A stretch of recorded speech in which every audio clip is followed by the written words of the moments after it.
এখান থেকে ইট বয়ে বয়ে কিন্তু সব সেই ওই পর্যন্ত যাচ্ছে, ঠিক আছে। আর কীভাবে যাচ্ছে দেখো, ওদের ছোটো ছোটো বাচ্চারা এসে কাজ করছে। এখান থেকে কিন্তু প্রচুর গাড়ি দেখতে পাচ্ছ। তো আজকে যে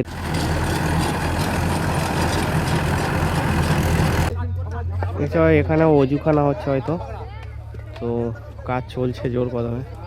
এদিকের কাজ কিন্তু খুব চলছে, কিন্তু প্যান্ডেলের কাজ কিন্তু অনেকটাই বাকি। এই ভিতরের পজিশনটা তোমাদেরকে একটু দেখাই। এখানে হয়তো না। আসসালামু আলাইকুম বন্ধুরা, আরও একটা নতুন ভিডিওতে তোমাদের সকলকে স্বাগত। এর আগের ভিডিওগুলো তোমরা দেখছো, আর যারা দেখোনি তারা আগের ভিডিওগুলো তো দেখো। সমস্ত ইনফরমেশান কিন্তু আমি আস্তে আস্তে দিচ্ছি, একের পর এক ইনফরমেশান কিন্তু ভিডিওতে আসছে। এর আগের ভিডিওতে তোমাদেরকে দেখালাম মানে মজমার যে ডান দিকে, সেই ডান দিকে যে কী কী ক্যান্টিন রয়েছে, কী কী প্যান্ডেল হচ্ছে, সেগুলো তোমাদের সাথে শেয়ার করেছি। এবার এই ভিডিওতে তোমাদেরকে শেয়ার করবো, সেটা হলো মজমার যে মেন মঞ্চ রয়েছে, সেই মঞ্চের বাম দিকে, অর্থাৎ যে ইস্তেমার মূল নামাজঘর যেটা বলে, যেটা চুঁচুড়া এবং তোমার তারকেশ্বর লাইনের যে রাস্তা রয়েছে, মেন রাস্তা পুইনান বাস স্ট্যান্ডের ঠিক পাশ থেকে যে রাস্তার ধার ধরে যেসব ক্যান্টিনগুলো রয়েছে, সেগুলো তোমাদের সাথে এই ভিডিওর মাধ্যমে শেয়ার করব। তো চলো ভিডিওটা শুরু করি। আর যারা যারা ভিডিও দেখছো অবশ্যই চ্যানেলটিকে সাবস্ক্রাইব করে রাখো। ইস্তেমার বিস্তারিত ভিডিও তোমাদের সাথে শেয়ার করব, ইস্তেমা যতদিন হচ্ছে সেই সব ভিডিও তোমাদের সাথে শেয়ার করব। আর অবশ্যই কমেন্ট করে জানাও কারা কারা আসতে চাইছো, আর কারা কারা এই এলাকার মানুষ ভিডিও দেখছো, অবশ্যই কমেন্ট করে জানাও। তো চলো ভিডিওটা শুরু করি। এখন আমি যেখানে দাঁড়িয়ে রয়েছি, আমার পিছনে হচ্ছে যে মজমার মেন মঞ্চ, সেই মঞ্চ কিন্তু এখান থেকে প্রায় 1 কিলোমিটার দূরে। আর এই পিছনেও ঠিক কিন্তু আরও বিস্তীর্ণ জায়গা রয়েছে।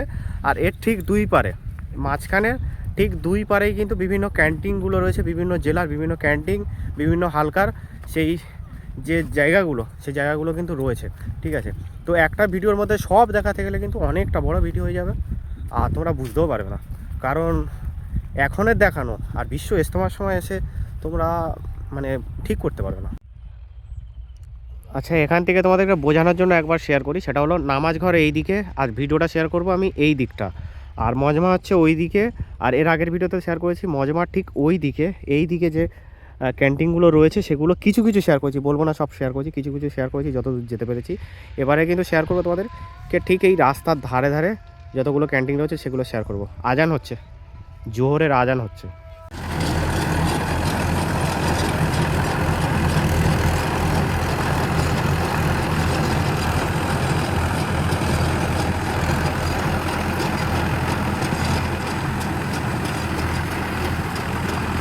এই হলো ইজতেমার মূল নামাজ ঘর। সেই নামাজ ঘরের ঠিক পাশে এখানে রয়েছে কলকাতা ক্যান্টিন, ঠিক আছে।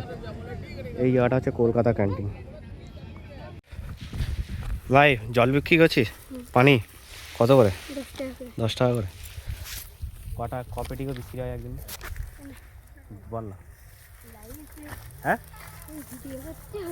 বল না। তো কেউ কাজ করছে, কেউ ব্যবসা করছে, এটা এটা আমি জাস্ট ওকে জিজ্ঞাসা করলাম। তো এই ছোটো ভাই দেখছো হচ্ছে পানি বিক্রি করছে। তো এরকম কিন্তু মানুষের যেখানেই যাই অনুষ্ঠান হোক না কেন, যেখানে যাই প্রোগ্রাম হোক না কেন, একটা মানুষের রুটি রুজির কিন্তু জায়গা তৈরি হয়ে যায়। আর এখানে অসংখ্য দোকান রয়েছে, সেখানে কিন্তু সকলেই রয়েছে যারা দোকান দিয়েছে, যারা নিজের জীবিকা এই ইজতেমাকে কেন্দ্র করে নিজের জীবিকা তৈরি করছে, নিজের কাজ মানে ব্যবসা করে হালাল রুজি রোজগার করছে।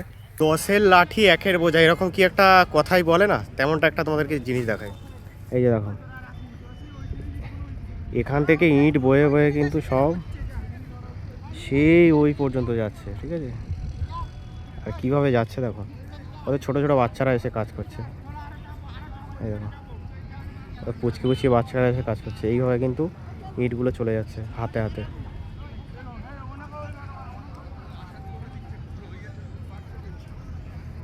দেখছো, এইভাবেই কিন্তু কাজগুলো আসান হচ্ছে। আর এই যে ঢোকার রাস্তা, এখান থেকে কিন্তু প্রচুর গাড়ি দেখতে পাচ্ছ। তো আজকে যেহেতু কম আছে, শুক্রবারে কিন্তু প্রচুর লোক আসছে। আর এই হচ্ছে ভাঙড়ের ক্যান্টিন এগুলো। এটা এটা হলো ভাঙড় হালকা, আর তার পাশেই রয়েছে মগরাহাট। এই দিকটা রয়েছে মগরাহাট। তোমাদের অজুখানাগুলো দেখায়। অজুখানা দেখতে পাচ্ছ, এটা হচ্ছে অজুখানা। অনেক কল কিন্তু লাগানো রয়েছে, এদিকেও কিন্তু অসংখ্য কল রয়েছে। এদিকে অজুখানা যেমন রয়েছে, এদিকে বাথরুম রয়েছে, ওয়েস্টার্ন বাঙালি সব রয়েছে, ঠিক আছে। এই লাইন ধরে কিন্তু সব বাথরুম, এগুলো সব বাথরুম, সব বাথরুম। এখানেও কিন্তু অনেক প্যান্ডেল হয়েছে, তবে কারোর নাম লেখা নেই, তো বুঝতে পারছি না কোনটা কোন ক্যান্টিন রয়েছে। তো তোমাদেরকে এগুলো শেয়ার করলাম। এই যে অজুখানা দেখতে পাচ্ছ, কত লোক কাজ করছে, লাইন দিয়ে অজুখানা দেখো, কল লাগিয়েছে কত, দেখো খালি। এগুলো সব বাথরুম, এই ধার ধরে সব বাথরুম। এগুলো এখন ঘেরা হয়নি, ওদিকে কাজ চলছে, তোমাদের দেখায়। এখানে কিন্তু দেখতে পাচ্ছ সাবমার্শাল লাগানোর কাজ চলছে। সকালে আমি যখন আসি তখন কিন্তু আমির সাহেব ছিলেন, তো আলোচনা করছিলেন প্রায় 800-র উপরে কুয়া হচ্ছে, শুধুমাত্র কুয়া 800-র উপরে। মানে কতগুলো কুয়া হচ্ছে বুঝতে পারছো? তাহলে তো কলও অনেকগুলো রয়েছে। তো এইরকম কিন্তু অসংখ্য মানুষের যাতে অসুবিধা না হয়, মানুষের যেন কোনো ওরকম অসুবিধে না হয়, সেই দিকের কিন্তু ধ্যান পুরোপুরি রাখা হচ্ছে। তবে যেটা বলতে চাই সেটা হলো কাজ অনেকটাই বাকি রয়েছে, জানি না কীভাবে কি কমপ্লিট হবে। এছাড়া এখানে অজুখানা হচ্ছে হয়তো, তো কাজ চলছে জোর কদমে। এদিকের কাজ কিন্তু খুব চলছে, কিন্তু প্যান্ডেলের কাজ কিন্তু অনেকটাই বাকি, অনেক কাজ বাকি রয়েছে।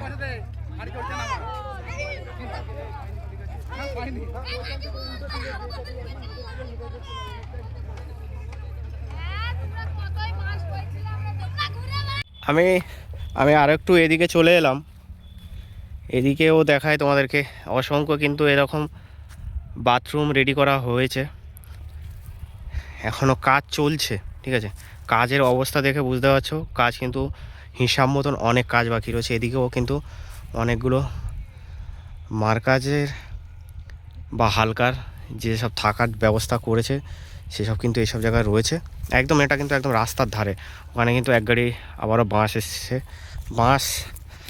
বাঁশ কিন্তু প্রতিনিয়ত সব জায়গা থেকেও আসছে, কিন্তু কাজ যেটা বারবার বলছি, কাজ কিন্তু অনেকটা বাকি রয়েছে। কিভাবে কমপ্লিট হবে সেটাই দেখার। এই ভিতরের পজিশনটা তোমাদেরকে একটু দেখাই। এখানে হয়তো নামাজ হয়েছে বা মাসরাটা সরা হয়েছে। এখানে কিন্তু ফর্ম দিয়ে নিচে ফর্ম বিছানো আছে। এখানে মানুষ কিন্তু এই সব জায়গায় থাকবে, যারা 3-4 দিন আসবে তারা কিন্তু থাকবে। এখানে কিন্তু মাইকের স্পিকারের ব্যবস্থা করা হয়েছে, স্পিকার লাগানো আছে এখানে একটা, ওই একটা স্পিকার লাগানো আছে। এই যে আমি একদম রোডের উপরে চলে এসেছি, আর রোডের উপর থেকে তোমাদেরকে এই যে এগুলো দেখায়।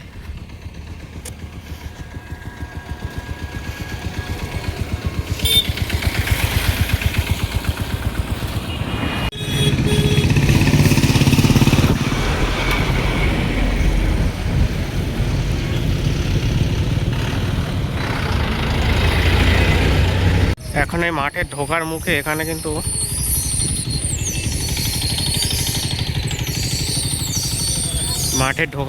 কিন্তু অনেক খাবার দোকান রয়েছে, এবং রাস্তার ঠিক এইদিকেও যত দোকানগুলো সেগুলো বসেছে দেখতে পাচ্ছি। মানে এদিকেও মূলত যত দোকান রয়েছে সেগুলো বসবে হয়তো।